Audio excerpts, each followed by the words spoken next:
বাবা হঠাৎ করে ফোন দিয়ে বললো তোমার ছোট ভাইয়ের বিয়া, কিছু টাকা লাগবে। আমি হঠাৎ করে চমকে গেলাম, কি ব্যাপার, আমার ভাইয়ের বিয়া আমার আগে? পরে আবার চিন্তা করলাম আমি হয়তো বিদেশ থাকি, যার জন্য আমার ভাইকে বিয়া করাইতেছে। আমার ভাই বলল যে কিছু টাকা দরকার। আমি আমার বাইরে বললাম তুই টাকার জন্য কোনো চিন্তা করিস না, যত টাকা লাগে আমি দিব। বিয়ার জন্য আমি 2 লক্ষ টাকা পাঠাইলাম। তারপর আবার ভাই বিয়ার আগের দিন ফোন দা বললো যে আমার বউয়ের খুব ইচ্ছা একটা স্বর্ণের টিকলি মাথায় দেওয়ার জন্য, আবার 50,000 টাকা পাঠাইলাম।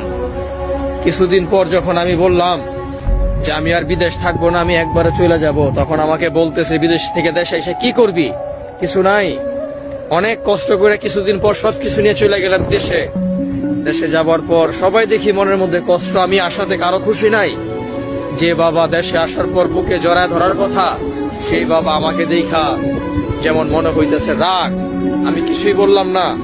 আমার ভাই বলল আমার আইফোন কই, আমার বোনে বলল তোমাকে একটা ঘড়ি আনতে বলছিলাম, তুমি ঘড়িটা আনো নাই।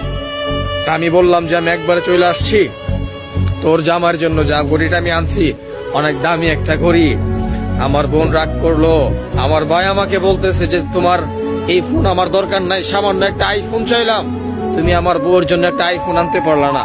অথচ আমার ভাই চিন্তা করলো না, আমার ভাইয়ের যে আইফোনটা সেটা আমি দিছি। কিছুদিন আগে 2 লক্ষ টাকা দিছি বিয়ের জন্য। তখন বাবা বলতেছে এখন কি করবি? আমি বললাম যে আমি এখন একটা ব্যবসা করব, বা তোমাদের যে ব্যবসা আছে সেটাতে অনেক বড় করব। ছোট ভাই হুট করে উঠে বলল যে এটা তোমার ব্যবসা মানে এটা আমার ব্যবসা। আমি একটু করে আমি ব্যবসা বড় করছি। বুকের মধ্যে না বলা অনেক কষ্ট নিয়া আবার বিদেশের মাটিতে পাড়ি জমাইছি। আর একটা কথাই বলছি, সারা জীবন বড় ছেলে হয়ে তোমাদের জন্য কইরেই গেলাম, কিছু আর নিজের জন্য পাইলাম না। আমি যদি মারা যাই আমার লাশটাও কেউ আনার চেষ্টা করো না।